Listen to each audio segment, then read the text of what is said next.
छान.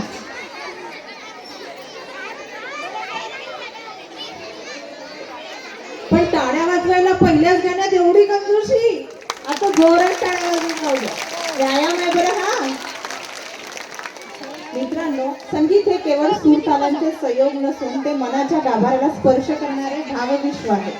आणि काही गीते आपल्याला वास्तवातून क्षणभर दूर नेतात, तर काही गीते आपल्याला स्वप्नाच्या, कल्पनाच्या आणि प्रेमाच्या आकाशात विहार घडवतात. असेच एक हृदयस्पर्शी भावनांनी नटलेले गीत म्हणजे स्वर्गाचा आकाशगंगा. या गीतामधून प्रेम, सौंदर्य, अलौकिक आनंदाचा अनुभव येतोच.